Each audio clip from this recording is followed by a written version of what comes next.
auxiliares presentes, con todos presentes. Muy buenas noches. Bueno, voy a iniciar la participación presentando lo que es el desarrollo en la primera infancia, ¿no? Voy a compartir la pantalla, ¿ya? Un momentito, por favor.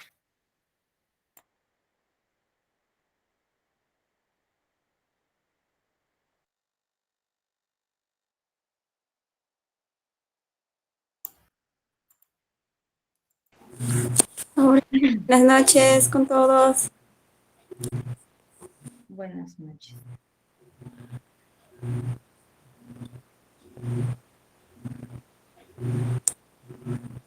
Buenas noches, buenas noches. No se escucha nada.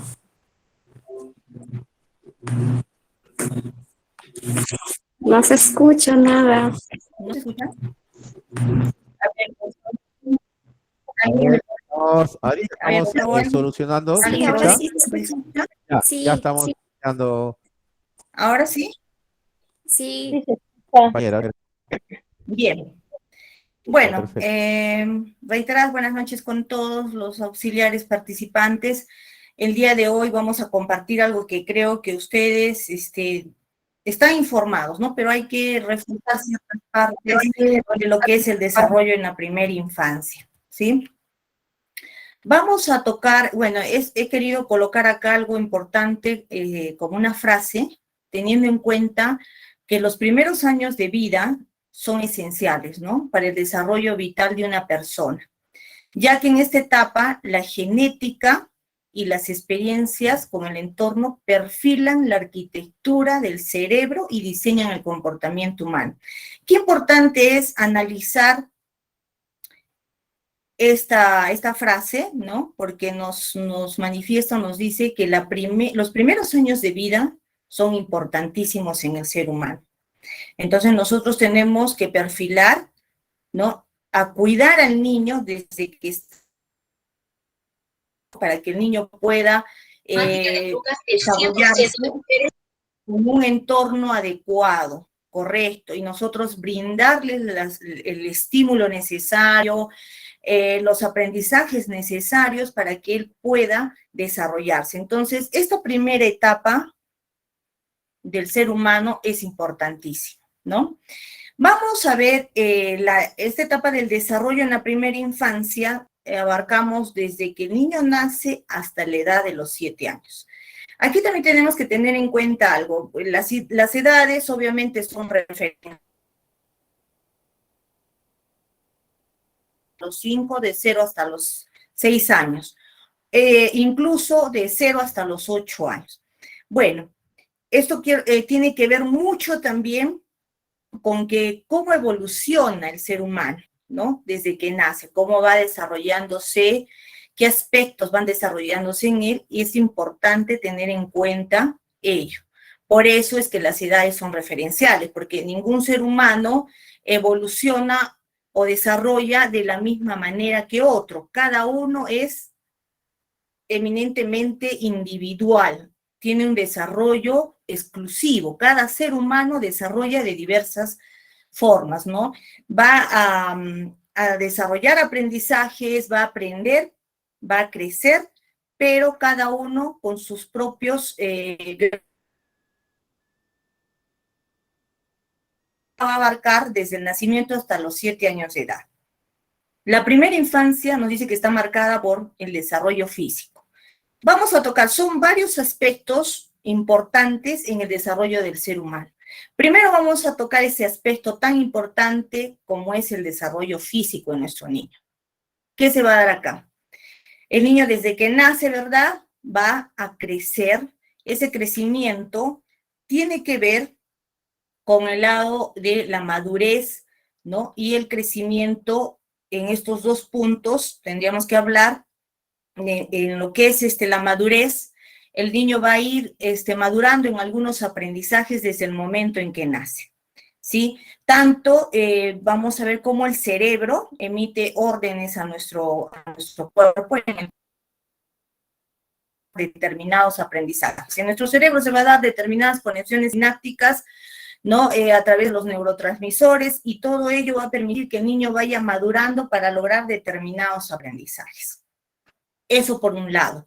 Entonces, el crecimiento obviamente va en el aspecto físico, en la ganancia de estatura y peso. Cuando el niño nace, nosotros observamos que en los primeros meses el niño se va desarrollando físicamente de manera rápida, ¿no? Evoluciona, crece, porque nosotros observamos, y ese crecimiento físico, ¿no? En lo que es estatura y peso, es observable por nosotros. Podemos observar como un niño de un mes, a los meses ya está un poco más grande, 3, 6 meses, al año, ¿verdad? Entonces, el crecimiento, sí, el crecimiento es cuantitativo. Nosotros podemos medir al niño, ¿no? Pesar y tallar al niño. ¿Cuánto pesa y cuánto mide? Eso es importante, ¿sí? Pero en ese aspecto, nosotros podemos observar en los primeros años de vida del niño cómo crece, ¿no? Rápidamente. Incluso ustedes, de repente, si tienen niños, hermanos, hijos pequeños, ¿no? Se dan cuenta cómo va creciendo y la ropita que le van poniendo ya al mes, a los 2 meses, a los 3 meses, ya no le queda al niño, ¿no? Al bebé, ya no le queda al bebé. Entonces va creciendo rápidamente. Lo que se busca, y también es importante, es que el niño crezca de manera saludable, que gane peso, que crezca, que gane talla, porque eso es importante, ¿no? Entonces es un factor importante. Ahora, en este peso y estatura, no todos los niños van a desarrollar igual, o van a medir o van a tallar igual a una determinada edad, ¿no? Aquí va a haber una gran influencia sobre el crecimiento que viene a ser los genes. Obviamente, nosotros llegamos a este mundo con una carga genética, ¿no? Que la heredamos de nuestros padres. Entonces, eso juega un rol importante en el crecimiento de nuestros niños. Habrá niños que físicamente los observamos son un poco más altos, más delgados, habrá otros más pequeños, un poquito más, con más peso, ¿verdad?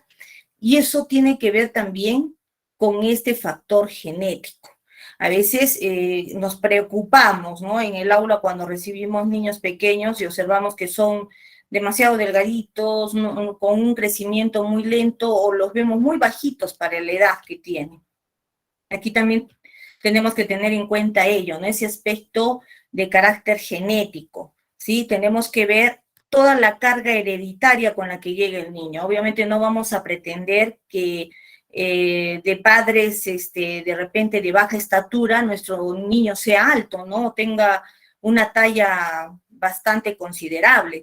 Eso influye, obviamente, ¿no? En los genes. El niño, pues, de repente, aunque también, obviamente, a veces de padres que tienen una estatura mediana, encontramos niños que han crecido un poco más, pero es una carga genética que se ha venido heredando, ¿no? De sus antepasados, ¿no? De los abuelos, y es así. Pero influye. Lo que quiero es que sepan que lo que es la carga genética influye en el crecimiento y desarrollo físico de nuestro niño, ¿ya? Pero otro punto importante es el medio ambiente donde el niño se desarrolla. La alimentación. ¿Cuál es el contexto donde el niño se desenvuelve? Si tiene una buena alimentación, si es un niño que ha podido lactar, ¿verdad? Alimentarse de manera saludable, entonces es un niño que va a crecer, es un niño que va a ganar peso y talla de manera adecuada. Ustedes saben y conocen que la lactancia materna es vital, importante para el crecimiento y desarrollo de nuestros niños, sobre todo en la primera infancia. Un niño que no ha lactado es un niño que va a tener serias debilidades en su aprendizaje, serias debilidades en su crecimiento, en su fortalecimiento, ¿verdad? Como ser humano. Entonces, lo recomendable es que un niño pueda alimentarse de manera saludable. Entonces, aquí estamos hablando del crecimiento físico, ganancia de peso y estatura en el niño, ¿verdad? Y la curva de crecimiento debe ser cada vez más alta cuando nos damos cuenta que el niño está ganando peso y talla. Cuando nosotros recibimos a los niños en el aula, hacemos un control de peso y talla, ¿verdad? A veces nos ayudamos con el personal de las postas médicas, de los centros de salud, porque finalmente nosotros tenemos un trabajo multidisciplinario.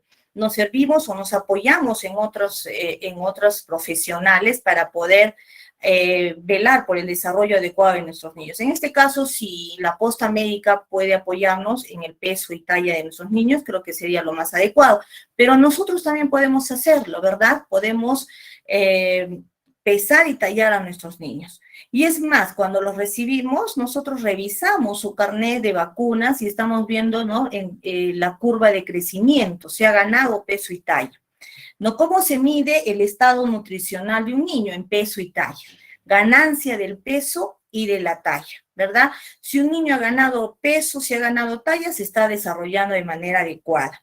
Pero si se estanca, ¿verdad? Podemos decir, hay etapas o periodos de repente donde no ha ganado mucho peso, ¿verdad? O ha crecido muy poco, pero ha bajado de peso, ahí tenemos que tener mucho cuidado. De repente el niño está enfermo, puede ser que se haya enfermado y eso ha llevado a que el niño no gane peso, ¿verdad? Ni talla, porque por lo general el niño a esta edad suele enfermarse, entonces hay que tener cuidado.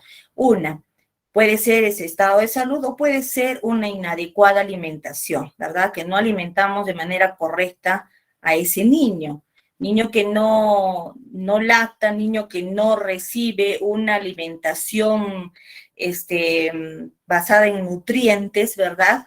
Va a ser un niño que no va a ganar peso y talla, va a detenerse ese crecimiento. Entonces, debemos de tener también en ese aspecto mucho cuidado con la alimentación de nuestros niños, sobre todo los padres de familia. Y nosotros podremos trabajar dentro de las aulas de manera correcta con ellos cuando observemos, llevamos un seguimiento que este niño está creciendo y está ganando peso. Pero obviamente un peso acorde con la talla y con la edad del niño, porque tampoco el peso, ¿verdad?, significa salud. Un niño con sobrepeso es un niño que va a tener problemas también. Entonces, ningún extremo es bueno. Hay que controlar ello también y ver que se alimenten de manera saludable. Entonces, el desarrollo físico del niño se va a dar sobre todo en esos aspectos, ¿no? La ganancia de peso y estatura. Y obviamente que el cerebro del niño también va a ir evolucionando. Sabemos que los primeros años de vida del niño son base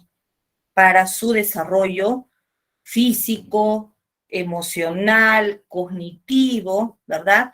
Para todos ese tipo de desarrollos tiene que haber un buen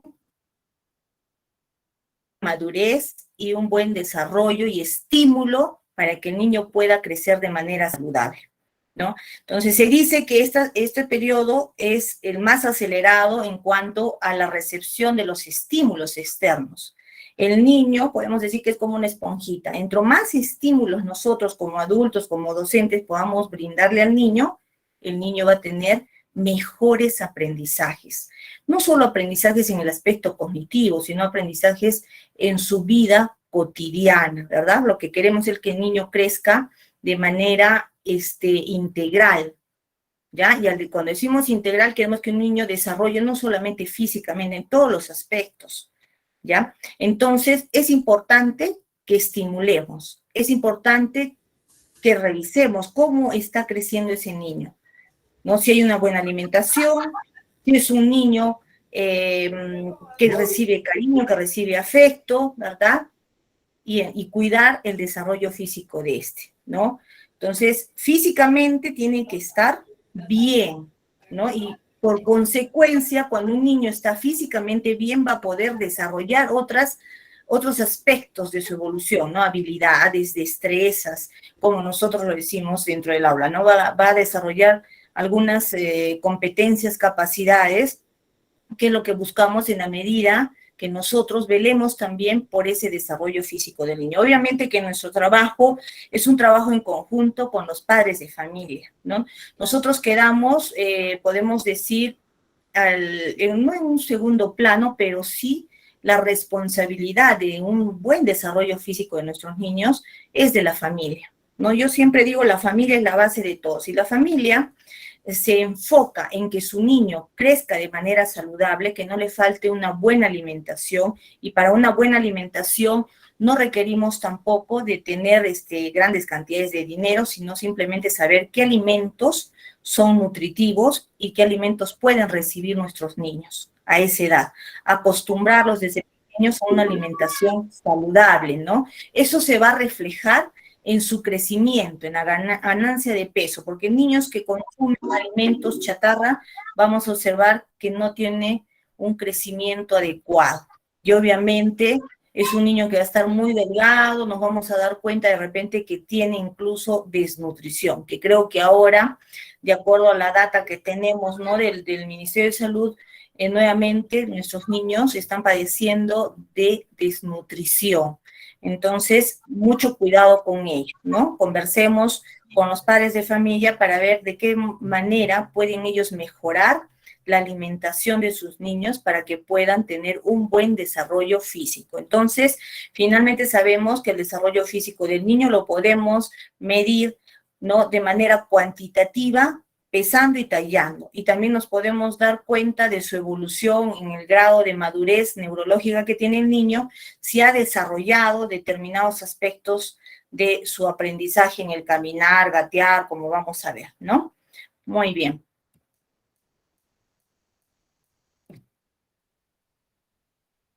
A ver. Dentro de este desarrollo físico es importante tener en cuenta el desarrollo motor, obviamente, ¿no?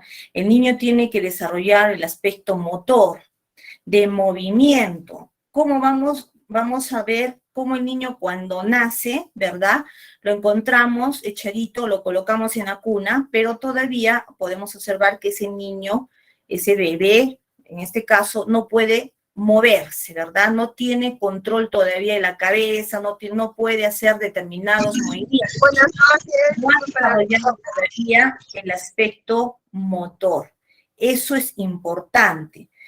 ¿Cómo nos vamos a dar cuenta que el desarrollo motor se está dando? Cuando el niño no ha logrado una madurez neurológica que le permite controlar la cabeza. El control de la cabeza es importante. Si vemos a un niño recién nacido, lo vamos a encontrar echadito, ¿verdad? Lo colocamos echadito boca arriba o boca abajo, ¿no?, con la cabecita a un costado, pero es de acuerdo a la posición que el adulto, en este caso la madre, lo ha colocado, ¿verdad? Porque el niño no tiene la suficiente madurez en los músculos como para poder mover la cabeza o el cuerpo, todavía no tiene. Entonces, aquí hay algo importante, que creo que en la clase pasada o en algún momento les comenté, les dije acá, hay dos cosas importantes, ¿no? Hay una ley que es la céfalo-caudal y la próximo-distal. Y cuando hablamos de la ley o principio céfalo-caudal, estamos hablando que el niño debe desarrollar primero de la cabeza hacia los pies. O sea, en el sentido debe tonificar, sus músculos deben tener una fortaleza, una tonicidad, ¿verdad?, para poder desarrollarse adecuadamente de la cabeza hacia los pies. Lo primero que se desarrolla o que tiene movimiento, control de movimiento, es la cabeza en el niño. Por eso, es céfalo-caudal, ¿verdad? De la cabeza hacia los pies.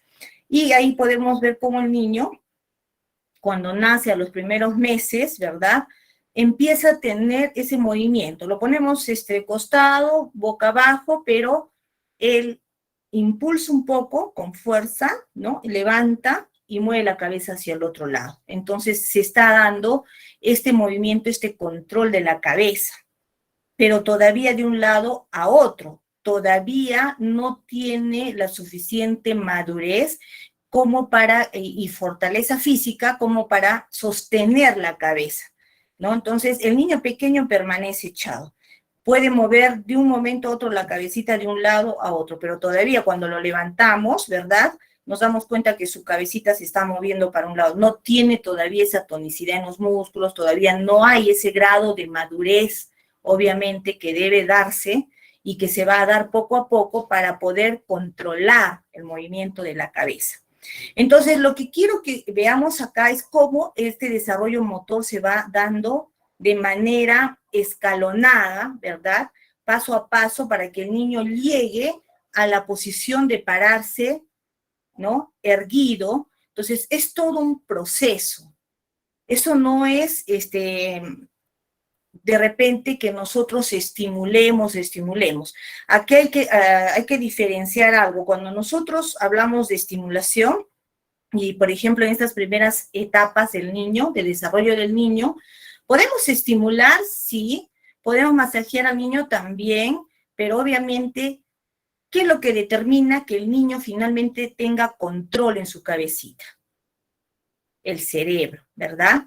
Las conexiones sinápticas, esos procesos que se dan en nuestro cerebro, obviamente que van a emitir la orden a nuestro cuerpo de decir, ya puede mover la cabeza o puede controlar la cabeza y sus movimientos, ¿verdad? Es todo un proceso. Entonces, cuando el niño controla ya la cabecita, puede sentarse.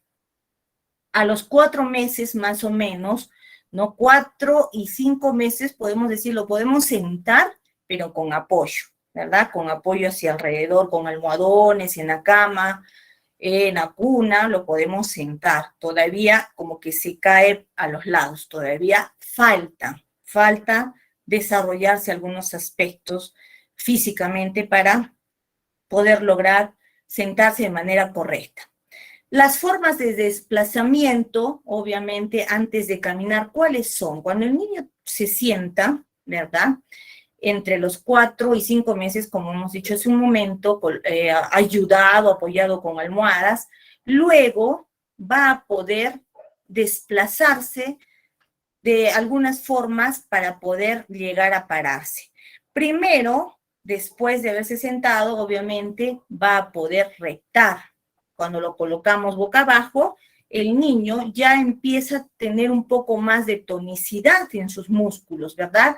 Un poco más de fuerza, está echadito, pero busca jalar, agarrar algo o arrastrarse, como decimos. Por eso decimos reptación, la etapa de la reptación, ¿no? Va arrastrándose, impulsando su cuerpo para poder ir al siguiente paso, que viene a ser el gateo. Primero se va a dar la reptación, ¿no? El hecho de desplazarse arrastrándose. Y luego va a darse el gateo. Cuando ya se da el gateo en el niño, nos podemos dar cuenta que el niño ya tiene algo más de tonicidad en sus brazos y en sus piernas, en sus extremidades, ¿verdad? Entonces, ahí estaríamos hablando de la ley próximo-distal, ¿no? Cómo el niño evoluciona desde el tronco hacia sus extremidades, ¿sí? Fortalece sus músculos, fortalece estas partes del cuerpo, por eso le permite desplazarse gateando. El niño empieza a gatear, se coloca en una posición de 4, ¿verdad? Apoyando sus manitos en la superficie y sus piernas, ¿verdad? Empieza a gatear. Entonces, de la reptación pasa al gateo. Y después del gateo pasa a ponerse de pie. Eso también es importante, el hecho de ponerse de pie. La percepción del niño cambia completamente cuando se pone de pie. Se agarra, se puede agarrar de la cuna, de algún mueble, de algún objeto que esté cerca o incluso con ayuda de los padres, ¿verdad? El niño va a poder colocarse de pie, se pone de pie y el mundo cambió para el niño, ¿sí? Entonces, miren cómo va evolucionando este aspecto motor en el niño, que es importante y es parte del desarrollo físico que tiene el niño.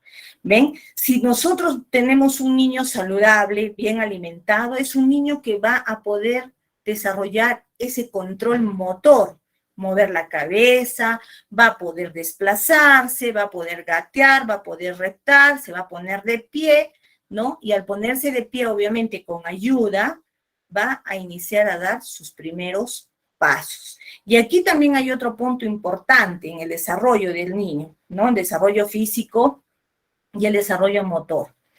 El desarrollo motor obviamente va en el movimiento corporal del niño, ¿no? Lo que haga de niño, dar sus primeros pasos, ¿sí?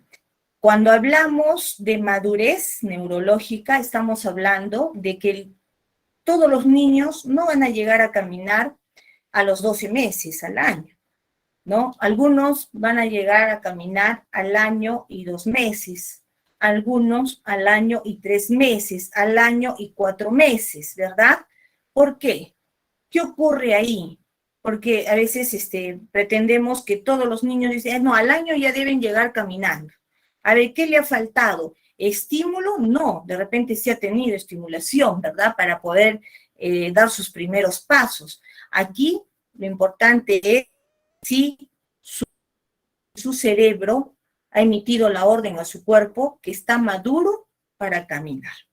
¿Sí? Si el cerebro ha emitido esa orden a su cuerpo, el niño va a empezar a caminar.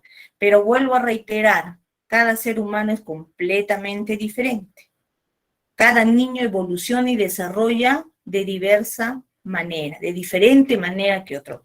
El crecimiento en el ser humano no es homogéneo, al igual que los aprendizajes. No son homogéneos. El caminar es un aprendizaje, ¿verdad? Es un aprendizaje que el niño va a desarrollar de manera cualitativa, obviamente, porque primero tiene que estar, vuelvo a reiterar, debe tener madurez neurológica para poder llegar a caminar. Por eso es que algunas mamitas comentan y dicen o comparan, ¿no? Mi niño tiene 1 año y 2 meses y todavía no camina. El tuyo tiene 1 año y 1 mes y ya camina o ya da sus primeros pasitos, aunque tembloroso por ahí, pero ya está caminando, ¿verdad? Entonces, el niño evoluciona de esa manera. Pero lo importante es que nosotros, como adultos, conozcamos esa evolución. Es importante este compartir de ideas, este compartir de algunos conocimientos con ustedes, porque yo sé que ustedes trabajan en aula y muchos de ustedes de repente son docentes, auxiliares o tienen niños en casa, entonces es importante que nosotros tengamos una visión, un conocimiento por lo menos de cómo evoluciona el niño. Cómo se va, no es un adulto en pequeño, ojo, no tengamos, ustedes de repente no, hay personas que tienen la idea, no, el niño ya tiene que hacer ciertas actividades, el niño tiene que desarrollar como que fuera un adulto, algunas cosas, no, estamos equivocados si tenemos esa idea, ¿verdad? El niño es un ser humano que está evolucionando, que está creciendo y al cual se le debe respetar sus etapas de desarrollo, ¿no?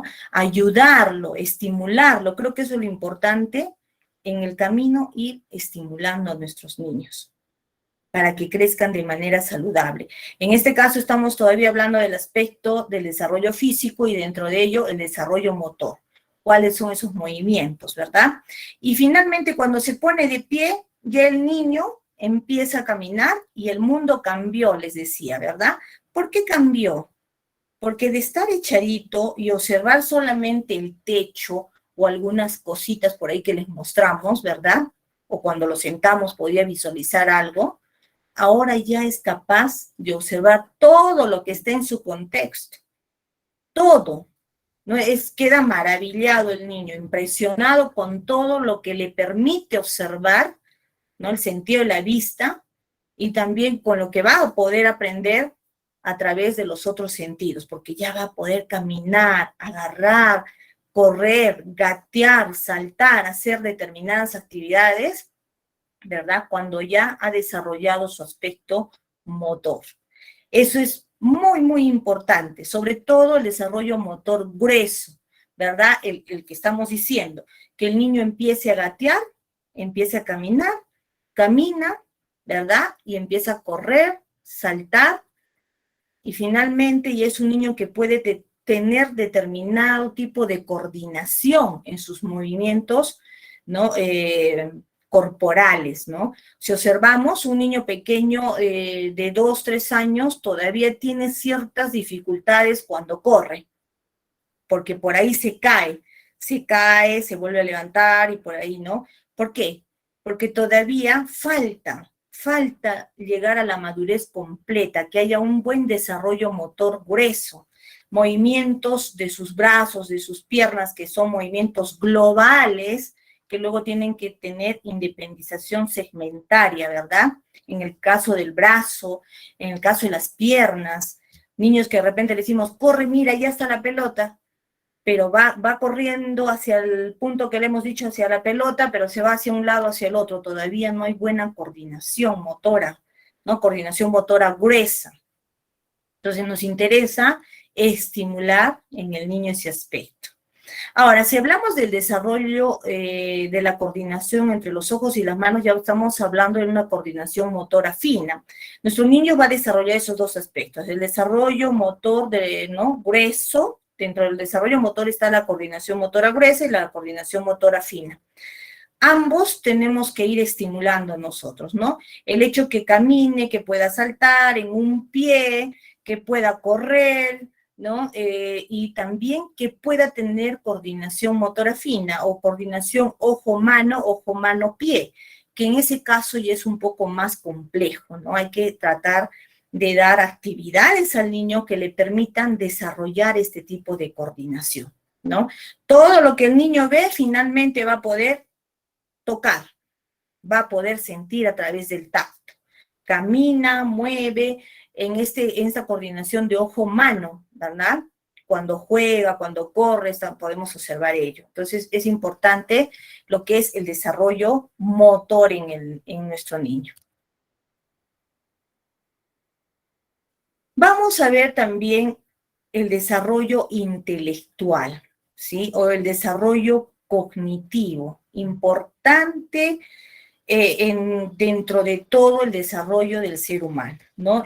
Hace un momento les comentaba, les decía, el ser humano desarrolla todos los aspectos de manera conjunta, de manera holística, de manera integral.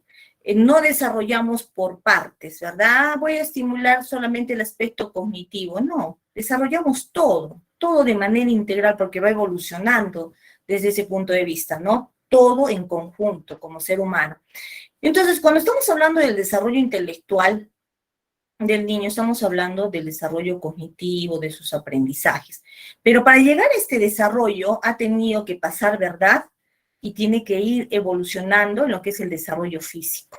Tiene que haberse dado un buen desarrollo físico. Un niño bien alimentado, decíamos, un niño que ha lactado, un niño que se ha alimentado, que lo han alimentado de manera correcta, es un niño que va a tener mayor facilidad para poder interiorizar los aprendizajes. Un niño que tiene desnutrición, crónica o aguda, pero de las dos, la crónica creo que es la peor, ¿verdad? Porque va a arrastrar hasta el día en que ya no esté presente aquí en la Tierra, ¿verdad? Entonces, es un tipo de enfermedad que va a arrastrar y que va a limitar sus aprendizajes. ¿Y eso dónde se dio? En el desarrollo físico. Se dio cuando no lo alimentamos bien, cuando no nos interesó nutrirlo de manera saludable, ¿verdad? Cuidar el aspecto físico. Entonces, eso trae como consecuencia un inadecuado aprendizaje. No porque él no quiera aprender, sino simplemente porque tiene ese problema de desnutrición que afecta al cerebro. Por eso es importante alimentar bien a nuestros niños, cuidar un buen desarrollo físico para que haya un buen desarrollo cognitivo, ¿sí?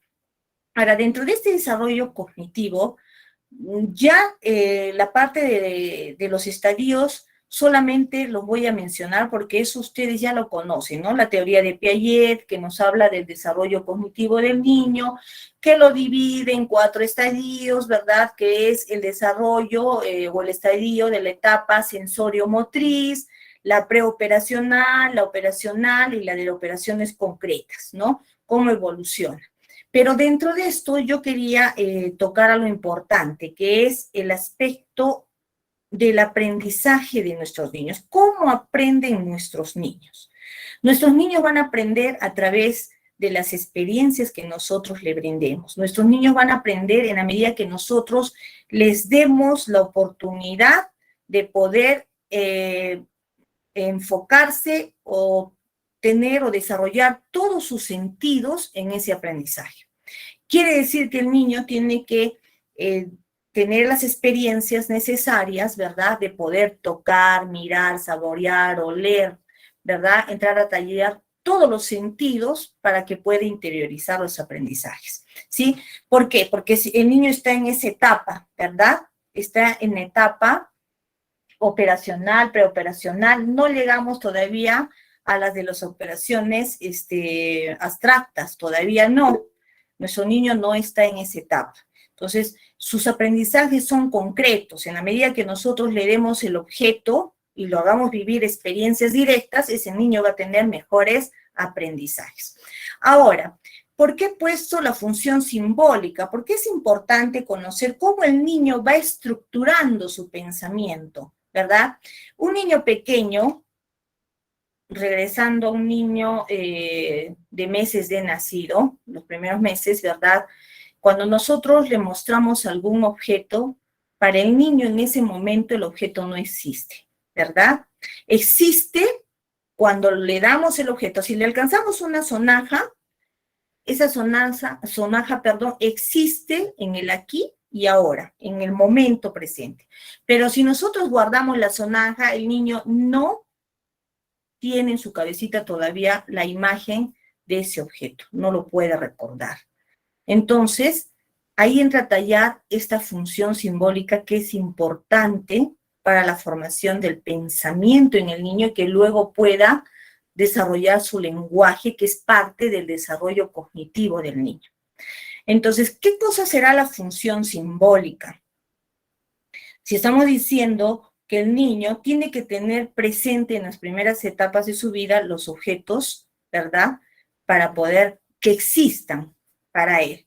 Que cuando nosotros retiramos ese objeto no existen para él, ¿no? El niño va evolucionando, porque luego va a interiorizar esos objetos, los va a poder observar y los va a poder recordar. Ya no los tiene a la vista, pero sí los puede recordar. Entonces, la función simbólica no es más que la capacidad de recordar, de evocar hechos, acontecimientos, objetos, vivencias que haya tenido el niño. Guardarlos en su memoria, que estén ahí, ¿no? Entonces, ¿ese es un proceso? Sí, también es un proceso evolutivo en el niño. No se da de la noche a la mañana, es todo un proceso de evolución, ¿no? Va a iniciarse con algunas manifestaciones de la función simbólica. ¿Cuáles son estas manifestaciones de la función simbólica? Va a iniciarse con la imitación, ¿sí? La imitación, porque el niño al inicio imita, ¿verdad? Acciones, hechos que nosotros podamos hacer como adultos, el niño los imita. Acciones que nosotros podamos realizar, el niño imita. Si, por ejemplo, el papá se está afeitando, el niño está observando cómo se afeita, él está haciendo la acción, ¿verdad? Está imitando. Pero esa imitación primero se va a dar en una imitación con el modelo presente o imitación espejo, y luego se va a dar la imitación diferida. La de espejo es cuando tiene al modelo frente a él, en este caso al padre que se está afeitando, ¿verdad? Y está presente. Pero el niño, cuando ya ha observado eso, luego evoluciona en cuanto a la imitación, porque va a haber un momento donde ya no necesita estar presente observando al padre que se está afeitando. El niño ya lo hace, imita, evoca, recuerda, ¿verdad? Lo que ha vivido, lo que ha observado y lo realiza. Entonces, la imitación es una de las manifestaciones de la función simbólica, ¿sí? El poder llegar a recordar hechos y acontecimientos le va a permitir imitar, le va a permitir realizar el juego simbólico, le va a permitir dibujar, modelar, construir. Esas son las manifestaciones. O sea, nosotros vamos a poder observar a un niño cómo imita, de qué manera dibuja, modela, ¿verdad? Juega, ¿no? El juego de roles, el juego simbólico, lo que decimos. Pero, ¿cuál es la característica principal? El recordar, el evocar. Y eso es lo que nos interesa. Que el niño pueda recordar lo que ha vivido y lo plasme a través de la imitación, a través del dibujo. Un niño que lo llevamos al campo, lo sacamos de paseo, lo llevamos al zoológico, realizamos diversas actividades dentro del aula, ese niño tiene que recordar, recuerda, y lo plasma a través del dibujo, ¿no? A ver, va a dibujar lo que más le gustó del paseo hacia Sachaca, no lo sé. Entonces el niño plasma en un dibujo. Ah, ya recuerda, ¿verdad? Y si habláramos de cada una de estas manifestaciones de la función simbólica y su respectiva evolución, nos extenderíamos mucho más. Pero aquí lo que nos interesa es estimular para que el niño pueda desarrollar esa capacidad de recordar los objetos, recordar los hechos, las vivencias, las experiencias que tiene con los adultos, ¿ya? Entonces, eso es importante. Luego, el aprendizaje del lenguaje. El aprendizaje del lenguaje es importantísimo en el sentido de que el niño aprende a hablar, ¿verdad?, a través de la imitación, a través de imitar los sonidos del habla. Cuando nosotros hablamos al niño, el niño pequeño está escuchando, ¿verdad? Escucha y empieza sus primeras palabras, a los primeros meses, lo que conocemos con el aleo, gorgojeo, ¿verdad? Son sonidos que hace el niño cuando está desarrollándose para luego llegar al desarrollar su lenguaje oral. Se aprende a hablar hablando, ¿no? Decimos. Entonces, para ello nosotros debemos tener en cuenta algo importante, que el niño tiene que escuchar las palabras correctas. ¿Cómo estimulamos el lenguaje en el niño? ¿Cómo el niño desarrolla su lenguaje oral, la oralidad que decimos en el niño? Cuando tiene experiencias, cuando hay un ambiente estimulante. Si yo tengo un niño en casa, ¿verdad?, y no le hablo, y es una casa de repente donde ni siquiera pongo música, no hay ningún estímulo para que el niño escuche, ¿no? Su aprendizaje va a ser muy lento y muy pobre, ¿no? Su vocabulario va a ser muy pobre, muy limitado. ¿Por qué? Porque no estamos estimulando. El ambiente es importante, el contexto donde el niño se va a desenvolver, que en este caso en los primeros años es en el hogar, debe ser estimulante. Nosotros, como padres, podemos leerles cuentos, podemos cantarles, podemos poner música, ¿no? Para que el niño pueda escuchar, porque el niño, entre más escucha, va a poder imitar la pronunciación de las palabras. Y aquí hay otro aspecto importante, que el niño también repite lo que el adulto habla.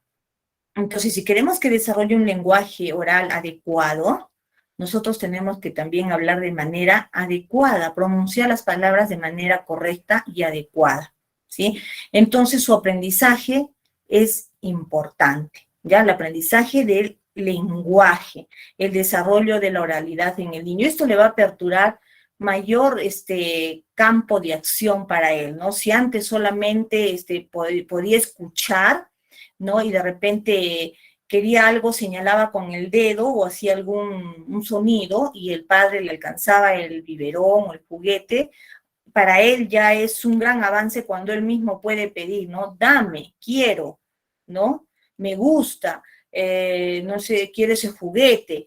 Va a ir desarrollando su oralidad en la medida que nosotros estimulemos esto.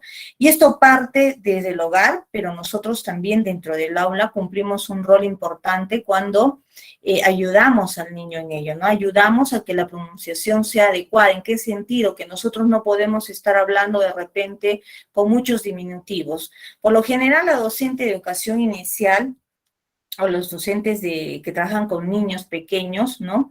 Tienden a ser muy afectuosos y ese afecto lo muestran utilizando muchos diminutivos en algunos casos, que no es lo correcto, ¿no? Si voy a hablar con los niños, le voy a decir, a ver, ¿qué observas ahí? ¿Has observado? Mira, hay una vaquita, un carrito, mire, aquí una casita. Creo que ahí los diminutivos deben ser utilizados en un determinado momento como una expresión más de repente de cariño, de afecto hacia el niño y en determinadas situaciones, más no hacerlo un lenguaje diario, ¿verdad?, con el niño, porque no le estamos enseñando a hablar de manera correcta y adecuada. O cuando no señalamos o decimos el nombre de las cosas o de las situaciones de manera correcta, ¿no? Si le decimos, mira un guaguao, o mira el tití, no es guaguao. Al niño hay que decir las cosas como son. Es un perro, no es un carro, mira el carro. Obviamente porque ya va evolucionando y va creciendo y tienen que hablar de manera correcta. Entonces, cuando estimulamos ello, vamos a tener niños que tienen un gran vocabulario, han incrementado a los 2 años, 3 años, un vocabulario adecuado, ¿verdad? Y va a ser capaz de poder hablar de manera correcta haciendo uso de oraciones también completas, ¿verdad? No palabras sueltas. Entonces, ahí también de repente vamos a encontrar ciertas dificultades con niños que tienen algún problema físico, pero eso, bueno, queda de repente, no en un segundo plano, pero debemos tener en cuenta, en primer lugar, cómo estimulamos al niño el lenguaje oral. ¿Y qué es lo que va a lograr el niño cuando ha desarrollado bien su oralidad? Porque nosotros en este nivel, perdón, lo que buscamos es que, perdón, un momentito, por favor. Lo que buscamos es que nuestro niño desarrolle bien su lenguaje y prepararlo para el siguiente nivel, que es el nivel primario. Entonces, el niño debe ir bien preparado, debe haber desarrollado bien su lenguaje para que se deje comprender qué es lo que quiere, ¿verdad? Y también pueda comprender lo que los demás quieran decir. Entonces, esto es muy importante. Ahora, el juego en la primera infancia, vamos a tocar ello como el juego como una actividad natural en el niño. Ustedes saben que el niño logra aprendizajes a través del juego, ¿no? El juego es importantísimo. Es una actividad natural. ¿Quién no ha jugado cuando ha sido niño? Todos. Los niños juegan y logran aprender, interiorizar aprendizajes. Nosotros tenemos que saber utilizar el juego también como docentes, ¿no? Obviamente el niño puede desarrollar determinadas actividades libres, propias de su naturaleza, como le gusta jugar, pero también nosotros debemos saber direccionar ese juego de cierta manera para que el niño logre algunos aprendizajes. Pero el juego en la primera infancia es para nosotros la estrategia primordial para el logro de aprendizajes. Nosotros, los docentes del nivel inicial, buscamos que nuestros niños aprendan a través del juego. ¿Qué es lo que les gusta hacer? ¿Qué es lo que les encanta hacer a los niños, no? Busquemos, entonces, que esa actividad el niño realiza de manera natural, no espontánea, que le nace, que es parte de su evolución, sea buena y sea direccionada de una manera adecuada para que interiorice mejor sus aprendizajes. Entonces, es importante todos estos aspectos que hemos mencionado dentro del desarrollo intelectual o cognitivo de nuestros niños. Vamos a ver otro bloque importantísimo, que viene a ser el desarrollo de la personalidad. Yo lo divido en estos bloques, como ustedes habrán podido ver, para tocar de manera, podemos decir, panorámica, los aspectos que permiten que nuestro niño evolucione de manera integral. No, hemos visto el desarrollo físico, dentro de ello el desarrollo motor, luego el aspecto cognitivo, y no podemos dejar de lado algo tan importante como es el desarrollo de la personalidad en el niño, la parte emocional y afectiva.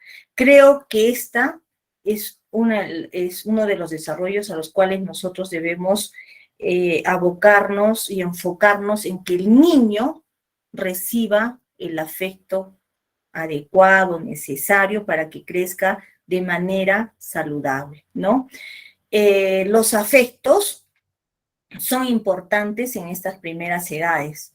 A veces nos enfocamos solamente de repente como padres o como docentes, en algunos casos pensamos y decimos, no, el niño tiene que tener un buen desarrollo de su aprendizaje, hay que darle los conocimientos necesarios, no hay que formarlo, y es cierto, es importante, pero dentro de todo ello, las emociones y el afecto son importantísimos.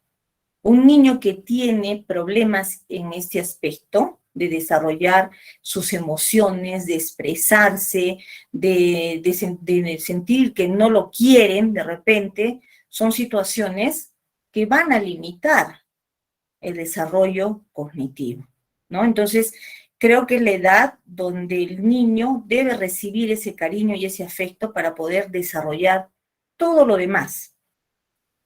todo lo demás. Siempre hay que enfocarnos en cómo el niño se siente, cómo se está sintiendo. A veces porque lo vemos pequeñito decimos, no, es un niño, el niño no se preocupa, pensamos el niño no debe estar triste, ¿no? Porque si es niño no tiene preocupaciones, los adultos sí tenemos preocupaciones, ¿no? Tenemos que preocuparnos en el trabajo, qué van a comer nuestros hijos, tenemos muchas preocupaciones. ¿El niño qué preocupación puede tener? ¿Por qué podría estar triste? ¿Qué le puede afectar? Si es un niño, solo juega, corre y bueno, es pequeño. Completamente errado, ¿verdad? Porque el niño es un ser humano que requiere de repente de mayor atención y muestra de afectos hacia él, hacia ellos, ¿no? Entonces, yo creo que esa es la parte más importante e interesante de todo.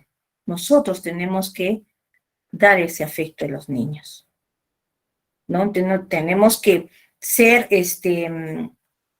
humanos, ¿no? Tenemos que mostrar nuestros afectos, porque eso no significa que el niño no deba mostrar, tenemos nosotros una idea errada, decimos no, en una sociedad de repente donde decimos, no, si es un niño no debe llorar, ¿no? Porque es hombrecito y los hombrecitos no lloran, ¿no? Determinadas condiciones, conductas que nosotros tenemos, ¿no? Palabras que de repente no son las adecuadas y correctas. Entonces, busquemos que el niño reciba ese afecto. Ahora, ¿los niños muestran emociones? Sí, las muestran las emociones. Están en ese proceso, ¿no? Muestran lo que es el amor, muestran cólera, ira, miedo, ¿verdad? Rabia en un determinado momento, tiene emociones como todo ser humano, solamente que es un niño y no las maneja de manera adecuada. Por eso observamos niños que de repente hacen berrinche a la salida de un jardín, ¿no? Se tiran al piso, lloran, quieren algo. No han sabido gestionar sus emociones porque son niños, son pequeños, están en ese proceso. ¿De quién depende que el niño no haga el berrinche? O que pueda dialogar con el niño y el niño aprenda desde pequeño a ir gestionando esas emociones del adulto, ¿verdad? De nosotros.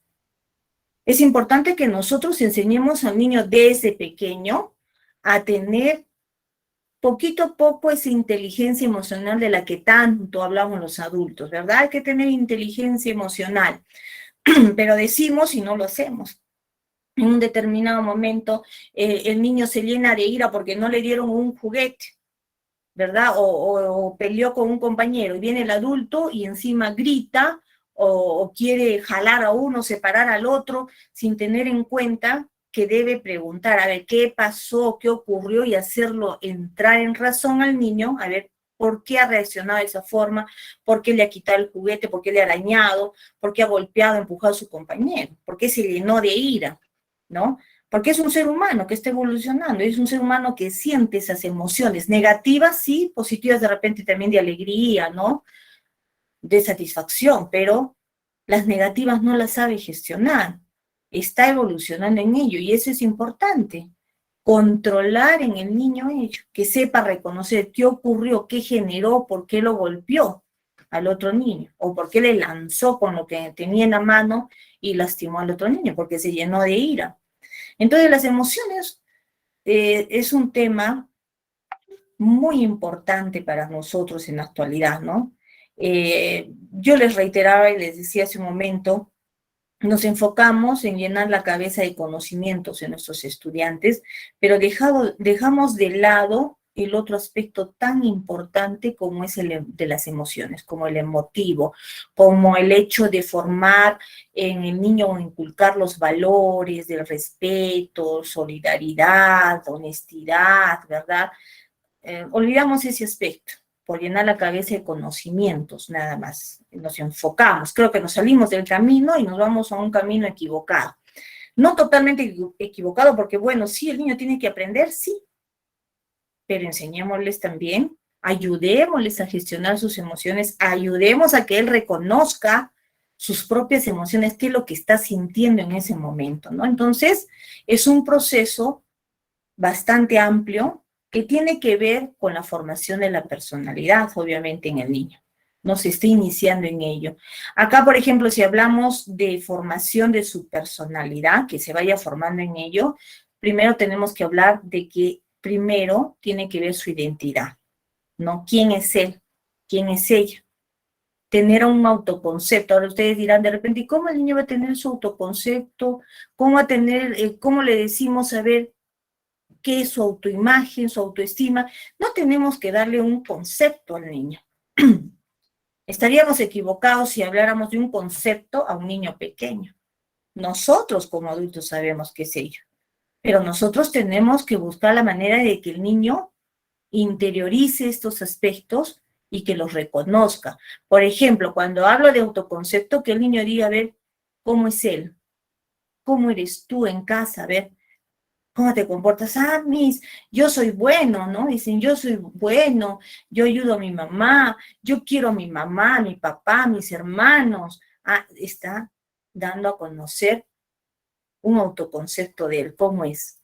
De repente el lado positivo y dice, ay, pero ¿y no te enojas? ¿No te molestas de repente cuando tu hermanito o alguien te quita el juguete que te gusta? Ah, sí.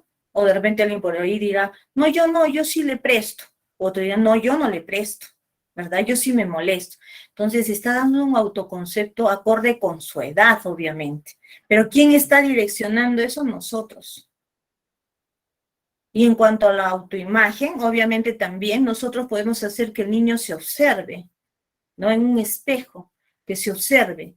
En el aula pues siempre solemos tener un espejo donde el niño se observa, ¿verdad? ¿Cómo es? Es alto, bajito, flaquito, de cabello largo, negro, rubio. No lo sé, él mismo dirá, no, yo tengo trencitas, ¿no? La niña. Ah, el niño, yo tengo yo uso, a ver, el cabello corto. Se está observando, está viendo su autoimagen, su imagen reflejada ahí en el espejo y se está describiendo. Y a partir de ese autoconcepto y esa autoimagen, el niño va a estructurar su autoestima. Lo que buscamos es que el niño empiece a aceptarse y a valorarse y a quererse tal y cual es, ¿verdad? Sin decir, no, a mí mi mamá o mi papá me dice que soy chato, soy enano, ¿no? Con esos términos. Soy muy pequeñito. O siempre por ahí recogemos ese tipo de información. Hay niños que muy bien tienen una buena autoestima, ¿no? Niños que dicen, yo soy así. Se empezaron a querer, pero sin que ellos conocieran ese concepto, sino que los hicieron vivir de esa forma. Cuando en casa le dices, qué bien que lo has hecho, hijo, o le haces un cariño a tu hijito, al pequeñito, ¿verdad? Lo estimulas, no le estás arrancando las hojas del cuaderno cuando hizo mal, vuelve a hacerlo, o porque has hecho esto, está horrible, ¿no? O cuando no destruimos su autoestima, por el contrario, nosotros debemos fortalecerla. Y a veces en los hogares es donde creamos esas inseguridades en nuestros niños con baja autoestima. Por eso es que luego tenemos dificultades cuando son adolescentes, cuando son adultos, porque esto se arrastra. Obviamente al inicio, con esa frase que les mencioné, la primera infancia es la base, es la base. Ahí nosotros construimos o destruimos. Y digo nosotros porque como adultos está en nuestras manos y es nuestra responsabilidad que esos niños crezcan de manera saludable en todos los aspectos. Pero si nosotros como adultos vamos a maltratar o vamos a bajarle la autoestima o vamos a crearles inseguridades en nuestros niños, ¿verdad?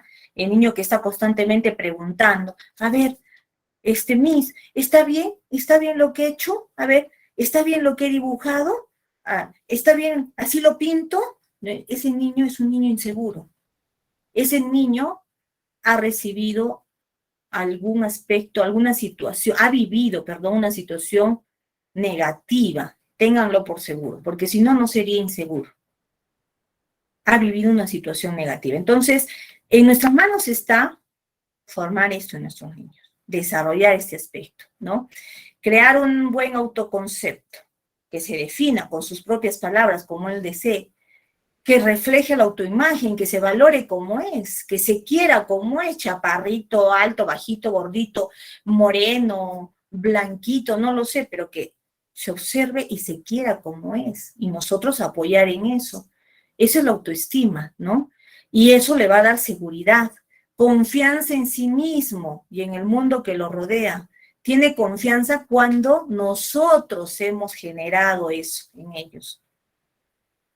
Y no hay confianza y hay mucha inseguridad cuando nosotros también de manera negativa, incorrecta, de repente no a propósito, pero no hemos sabido direccionar este aspecto, ¿verdad? Hemos cometido de repente muchos errores, como todo ser humano los comete, pero creo que en el caso educativo tenemos que tener en cuenta que nosotros somos los modelos de nuestros niños. Ellos nos ven así a nosotros, a los profesores, ¿no? El modelo a seguir.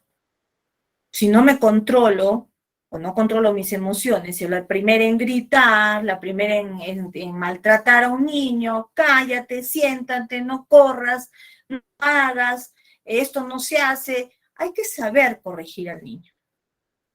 Porque tampoco estamos en una etapa donde debemos dejar a libre albedrío al niño, no que haga lo que quiera, no. Al niño hay que darle libertad, sí, pero hay que direccionar esos aprendizajes, esas enseñanzas de manera adecuada y correcta para que tengamos un niño sano de sus emociones, un niño que se quiera, que se acepte, que se valore, que haya sido formado con valores, que es lo que tanto problema tenemos ahora, ¿no? Con nosotros mismos, los adultos, ¿verdad? ¿Pero por qué? Porque se ha perdido ese aspecto. Nos hemos enfocado en otro y hemos dejado de lado lo más importante, ocuparnos de los niños. Si nosotros formamos bien a nuestros niños y desarrollamos o lo ayudamos a desarrollar una personalidad adecuada, que gestione bien sus emociones, que conozca el momento que esté de cólera y que pueda callar de repente o hacer otra actividad y no desenfrenadamente ir y hacer algo negativo, creo que eso es lo más importante, ¿no? Es lo más importante. Muy bien. Muchas gracias. Hemos terminado esta